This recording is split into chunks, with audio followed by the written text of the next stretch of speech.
오늘은 에스라 5번째 시간 다시 시작된 건축 이런 제목으로 하나님 말씀을 나누겠습니다. 멈췄던 성전의 건축이 다시 시작됩니다. 지난 16년 동안 기초를 놓고 방치되어 있었습니다. 이 일을 다시 시작하기 위한 두 사람이 등장합니다. 오늘 5장 1절의 말씀이 이렇게 시작합니다. 선지자들 곧 선지자 학개와 이도의 손자 스가랴가 이스라엘의 하나님의 이름으로 유다와 예루살렘에 거주하는 유다 사람들에게 예언하였더니, 여기에 보면 두 명의 선지자의 이름이 기록됩니다. 하나는 학개, 또 하나는 스가랴. 이 두 사람의 이름이 여기에 등장하고 있습니다. 학개는 나이가 좀 많은 선지자였죠. 그는 이전의 성전을 본 듯합니다. 그는 성전의 재건을 멈추지 말아야 한다, 이런 예언을 하게 됩니다. 학개 2장 4절은 이렇게 말합니다. 그러나 여호와가 이르노라, 스룹바벨아 스스로 굳세게 할지어다. 여호사닥의 아들 대제사장 여호수아야 스스로 굳세게 할지어다. 여호와의 말이니라, 이 땅 모든 백성아 스스로 굳세게 하여 일할지어다. 내가 너희와 함께 하노라, 만군의 여호와의 말이니라. 학개의 이야기는 굳세게 하여라. 리더들아, 총독아, 대제사장아, 백성아, 굳세게 하여라. 다시 성전을 건축하기 시작하여라. 이 하나님의 말씀을 전한 것이 학개입니다. 낙심한 백성들을 격려하며 사람들을 세워갑니다. 그 다음 스가랴가 또 이런 예언을 합니다. 4장 6절에 이렇게 말합니다. 이는 힘으로 되지 아니하며 능력으로 되지 아니하고 오직 나의 영으로 되느니라. 성전의 건축은 너희가 힘쓴다고 되느냐? 너희가 능력을 가졌다고 되느냐? 아니, 오직 나의 영으로 되느니라. 이것이 스가랴의 예언이었습니다. 여러분, 예언자들은 끝없는 권면과 격려와 하나님의 말씀을 통해 다시 성전을 건축해야 합니다, 이것을 예언하기 시작했습니다. 여러분, 그런데 왜 성전의 건축이 멈췄을까요? 외부의 방해 때문입니까? 학개서 1장 2절이 이렇게 말합니다. 이 백성이 말하기를 여호와의 전을 건축할 시기가 이르지 아니하였다 하느니라. 자, 성전 건축을 멈춘 이유는 이겁니다. 아직 때가 아니야. 아직 그때가 오지 않은 거야. 이렇게 사람들이 이야기한다는 겁니다. 이걸 이런 말로 정리할 수 있습니다. 안일함과 나태함. 백성은 안일하고 나태했습니다. 그들은 바벨론 포로에서 돌아와서 새로운 환경에 적응할 시간이 필요하다. 우리는 가뭄을 맞고 굶주림과 가난을 지금 경험하고 있다. 바벨론에서는 화려한 선진국의 문화, 그들이 누렸던 부, 그게 있었습니다. 근데 돌아와 보니 그게 없는 겁니다. 아니, 그러면 지금 우리가 조금 우리의 일들을 새롭게 하고 정리도 하고 다시 굶주림에서 좀 벗어나고 새로운 환경을 적응하면 그때 여호와의 전을 건축해야겠다라고 하는 마음이 있었다, 그런 말입니다. 이게 아직 건축할 시기가 이르지 않았다라고 하는 거죠. 그럼 여호와의 전을 건축할 때가 언제입니까? 경제적으로 모든 게 안정이 되면? 아니면 정치적으로 우리가 페르시아로부터 완전히 독립을 하면? 우리가 영적으로 완전히 깨어나면? 그러면 성전을 지을 때가 그때다, 이런 말로 하는 겁니까? 그러면 우리에게 바꿔보면 이런 말이죠. 우리가 신앙을 회복해야 될 때가 언제입니까? 코로나19가 종식되면? 내 상황이 조금 나아지면? 내 자녀가 대학에 입학하고 내 자녀가 직장에 들어가고 내 상황이 조금 안정되면 그때 여러분 예배의 자리, 기도의 자리, 신앙을 회복하는 자리로 나오시겠습니까? 아니요. 신앙이란 오히려 척박한 땅에서 시작하는 것 아닙니까? 광야를 통과하며 하나님의 백성이 되어가는 것 아닙니까? 기독교는 다수가 될 때 반드시 타락합니다. 기독교는 소수일 때 복음의 확장과 능력 있는 신앙을 가졌습니다. 이게 기독교의 역사입니다. 우리 교회의 역사는 안 그런 줄 압니까? 우리 교회는 최초로 기역자 교회당을 세웠습니다. 이건 선교사들의 선교 헌금으로 지은 교회 건물이 아니라 성도들이 헌금을 내서 그들 자신의 힘으로 지었던 교회, 그게 우리 교회의 북문안 교회가 지었던 기역자 첫 번째 예배당이었습니다. 그때 교인들이 부자였습니까? 아니요, 가난했죠. 그때 우리나라가 일제 강점기 아니었습니까? 정치적으로 독립했습니까? 아니요. 여러분, 그러나 사람들이 힘을 합치고 그들이 함께 헌금을 하며 교회를 세워갔던 것이 우리의 역사 아닙니까? 중요한 건 내가 하나님에 대한 사랑과 믿음을 가지고 있느냐, 그 문제가 핵심이지, 여러분, 문제는 외부가 아닙니다. 성전의 건축이 멈춰선 게 외부적 문제가 아니라 내부적 문제이다, 이것을 우리에게 이야기하는 것입니다. 여러분, 혹시 나의 신앙이 아니라고 나태해진 것은 아닙니까? 코로나를 겪으면서 우리의 신앙이 아니라고 나태해진 것은 아닙니까? 여러분, 내 신앙이 내가 이후에 좀 더 많은 것들을 얻게 되고 부하게 되고 안정을 겪게 되고 교회에서는 항존직이 되고 이런 여러 가지 일들을 경험하면서 내 신앙은 그러면 이제 때가 되어서 더 뜨거워졌습니까? 내가 하나님의 말씀을 더 가까이 하기 위해 몸부림쳤습니까?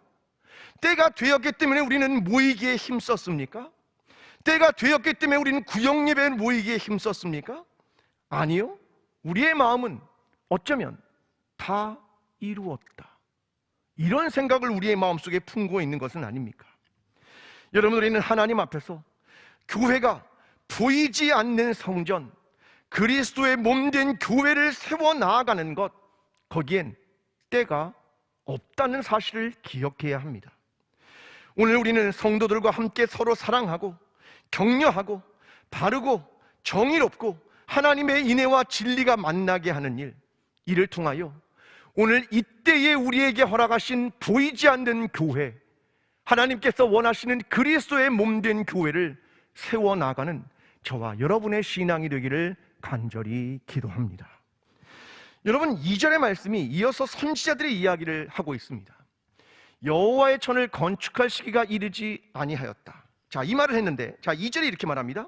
이에 스알디엘의 아들 스룹바벨과 요사닥의 아들 예수아가 일어나 예루살렘에 있던 하나님의 성전을 다시 건축하기 시작하며 하나님의 선지자들과 함께 있어 그들을 돕더니, 자, 이제 총독 스룹바벨과 대제사장 예수아가 성전 건축을 시작합니다. 그런데 이걸 돕던 사람이 있다. 누구냐면 예언자들, 하나님의 선지자들, 그들이 도왔다. 무엇으로 도왔겠습니까? 하나님의 말씀으로 도왔겠죠. 여러분, 선지자의 출현은 사회가 안정될 때 나타나지 않습니다. 사회가 안정될 때는 대제사장의 역할을 하면 되는 거죠. 그런데 사회가 불안해지고 하나님의 뜻이 필요할 때 등장하는 사람이 누구냐? 선지자들입니다. 이 선지자들은 내부 사람이 아니라 외부 사람입니다. 자, 이들은 대단한 직업을 가지고 있지도 않습니다. 아모스요? 뽕나무를 키우는 사람, 드고아의 목자, 뭐 이런 표현밖에 안 됩니다. 여러분, 그들이 어떤 조건이 없습니다. 그들이 선지자가 된 이유는 간단합니다. 학기 1장 1절이 이렇게 말합니다. 다리오 왕 제2년 6째 달에 곧 그 달 초하루에 여호와의 말씀이 선지자 학계로 말미암아. 자, 그가 선지자가 된 이유는 딱 하나입니다. 무엇입니까? 여호와의 말씀이 학계에게 임했다. 그래서 그냥 외치는 겁니다. 어떤 조건이 그에게 없다는 말입니다. 자, 학계가 외쳤던 것이 있습니다. 학계 2장 11절부터 보면 이렇게 말합니다. 만군의 여호와가 말하노니 너는 제사장에게 율법에 대하여 물어 이르기를. 자, 제사장에게 질문을 시작을 합니다. 사람이 옷자락에 거룩한 고기를 쌓는데 그 옷자락이 만일 떡에나 국에나 포도주에나 기름에나 다른 음식물에 닿았으면 그것이 성물이 되겠느냐 하라. 학계가 물음에 대제사장들의 대답하여 이르되 아니니라 하는지라.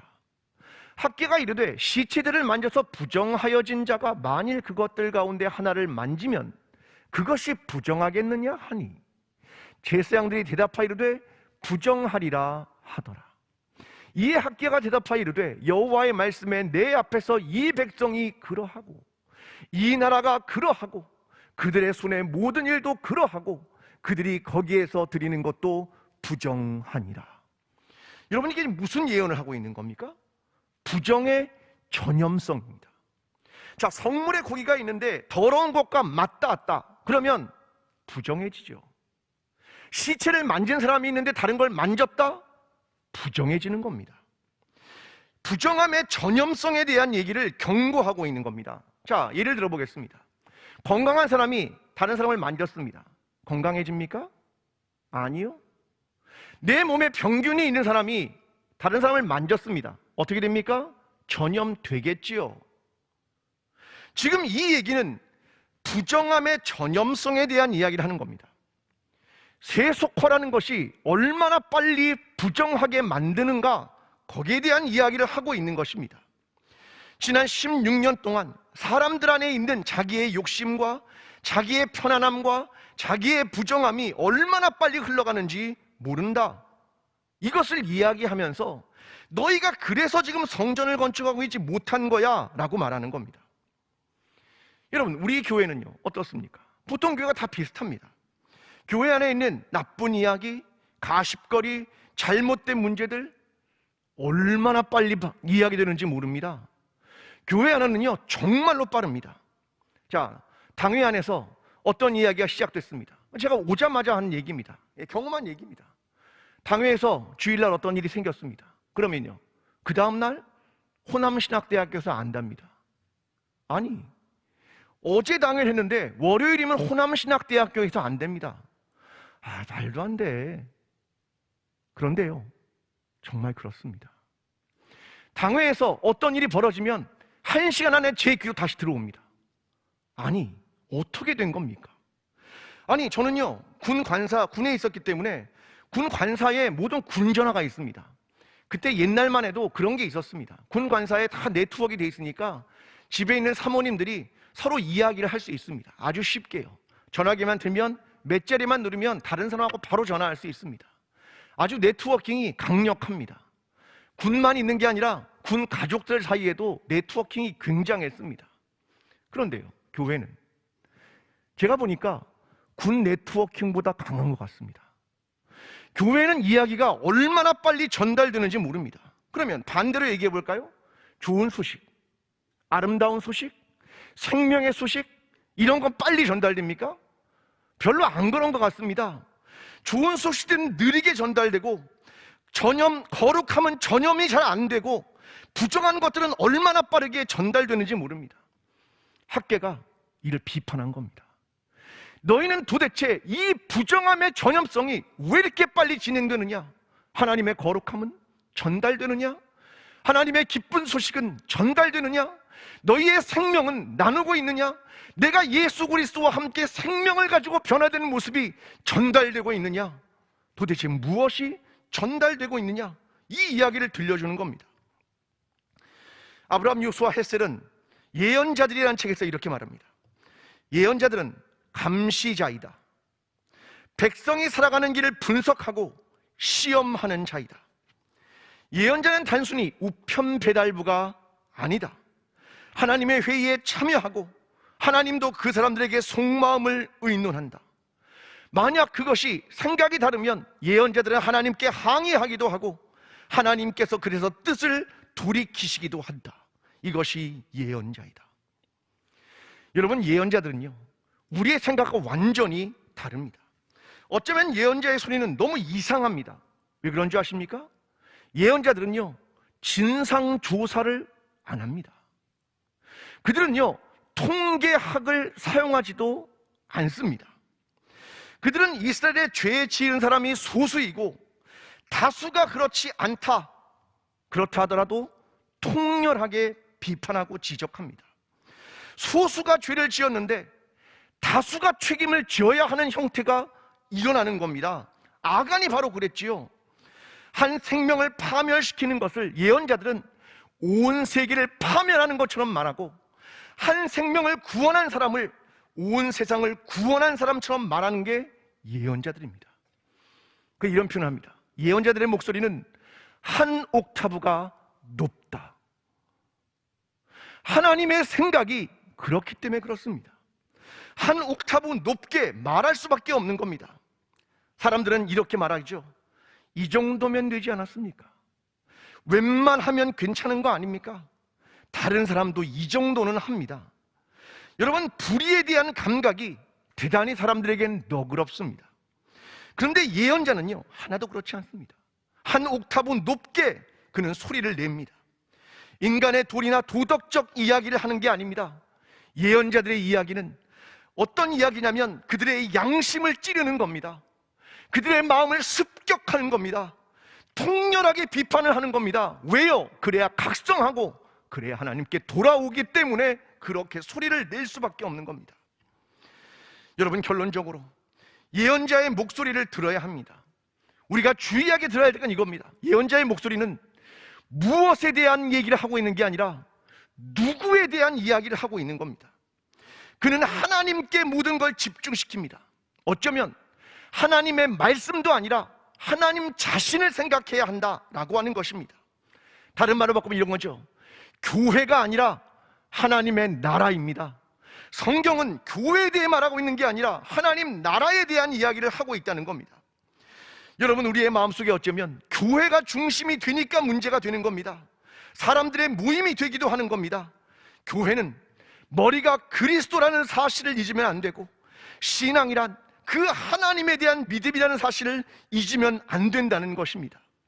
하나님, 우리 교회에 원하시는 것은 부정의 전염성이 아니라 하나님의 거룩이 전달되고 예수 그리스도의 생명이 전달되고 교회의 머리가 그리스도임을 잊지 않으며 하나님에 대한 바른 신앙과 하나님 나라의 통치가 우리의 삶 가운데 임하시는 것, 그것을 원하기 때문에 하나님의 말씀을 들려준다는 사실을 잊어서는 안 되는 것입니다.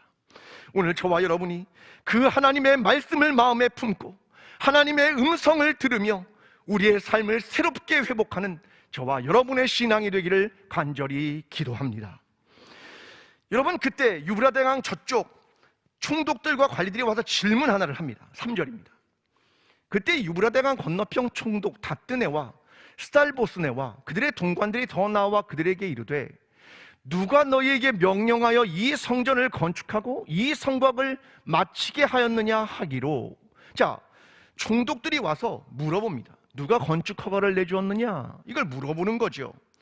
자, 페르시아가 이를 허락했습니다, 뭐 이런 얘기를 했겠죠. 왕이 했습니다, 고레스가 했습니다, 이런 얘기 했겠죠. 그런데 그때 전면에 나왔던 사람도 있었습니다. 자, 5절입니다. 하나님이 유다 장로들을 돌보셨으므로 그들이 능히 공사를 막지 못하고 이 일을 다리오에게 아뢰고 그 답장이 오기를 기다렸더라. 자, 이 공사를 계속 진행을 하는데 외부에서 이 질문이 들어오니까 이걸 몸으로 막은 사람이 누굽니까? 유다 장로들. 유다의 장로들이 이걸 막아쓴 겁니다. 여러분, 이들은 누구냐면 유다 장로들이란 12명으로 구성된 상임위원회입니다. 여러분, 그들이 이 책임을 지고 앞으로 나가서 막아섰습니다. 왜요? 예언자의 음성이 들렸고 그걸 순종하기 시작했고, 그래서 그것을 막는 자리에 선 것이 유다 장로들이었다는 말입니다. 여러분, 우리는요 장로교회입니다. 여러분, 장로교회가 어떤 교회입니까? 여러분, 우리는요 스코틀랜드 장로교회로부터 뿌리를 가지고 있는 교회입니다. 이게 장로교회입니다. 여러분, 들어오다 보면 오른쪽에 선교 게시판이 있죠. 거기에 시계 3개가 붙어 있습니다. 하나는 광주가 가운데, 하나 오른쪽에는 리치몬드, 이건 미국 남장로교에서부터 선교를 받았기 때문입니다.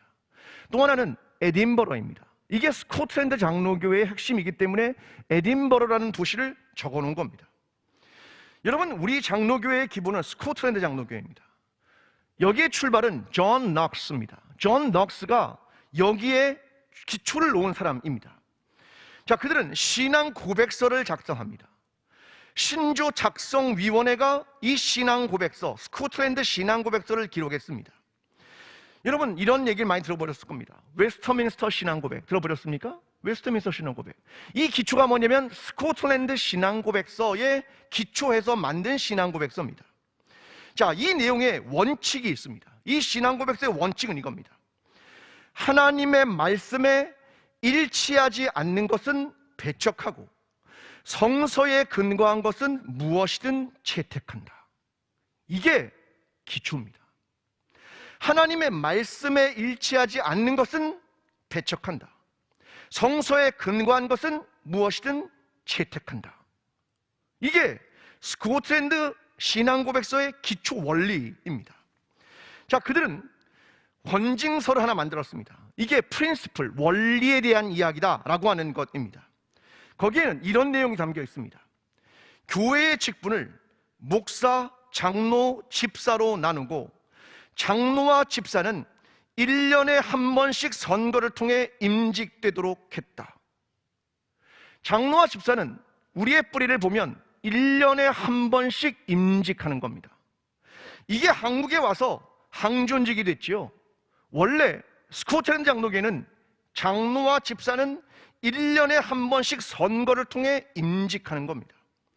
목사는요, 목사와 장로의 공개 심사를 거친 후 회중의 선거에 의해 선별된다. 이게 목사를 청빙할 때의 얘기입니다.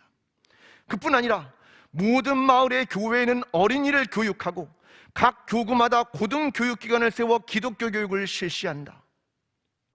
교회의 재산은 목사의 생활비, 빈민 구제, 교육을 위해 사용하도록 권장한다. 이게 뭔지 압니까?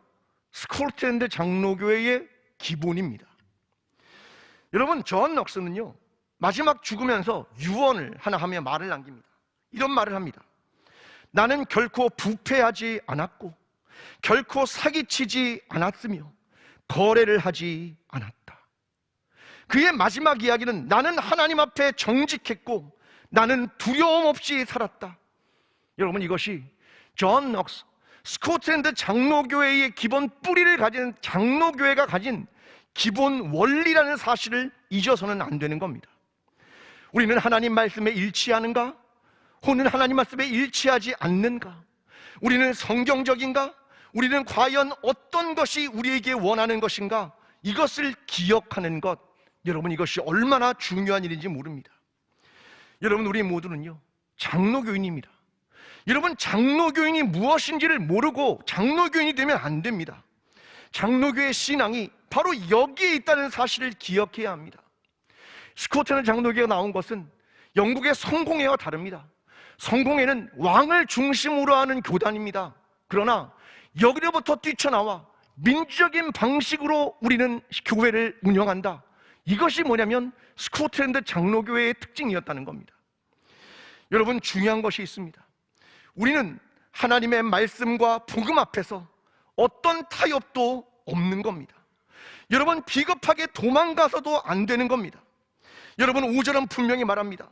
하나님이 유다 장로들을 돌보셨으므로 그들이 하나님의 말씀에 순종할 때, 그들이 하나님께서 원하시는 그 성전의 건축을 이루어갈 때 누가 보호하셨습니까? 하나님이 유다 장로들을 돌보셨다. 이렇게 성경은 기록합니다. 여러분, 우리가 하나님 앞에서 분명하게 뜻을 정하고 하나님의 성전을 건축하고 교회를 세워 나아가는데 전면에 나서는 일들이 시작되어야 하는 것이 아니겠습니까? 저와 여러분 모두는 어른 아닙니까? 어른이 된다는 건 무엇입니까? 장성한 신앙을 갖는 것은 아니겠습니까? 여기에 있는 저와 여러분 어른 모두가, 그리고 하나님 앞에서 부르심을 받은 우리 모두가 이러한 신앙들을 회복하며 어려운 순간 이 자리를 지키고 회복을 위해 기도하며 끝까지 책임을 지며 마지막까지 어떤 질문이 우리에게 오더라도 답변하는 자리에 있으며 하나님께서 원하시는 거룩함, 그것을 전달해 나아가며 두려워하지 않으며 하나님께서 우리를 돌보실 것을 믿으며 하나님께서 원하시는 성전의 건축을 이루어 가게 되는 저와 여러분, 광주제일교회가 되기를 간절히 축원합니다.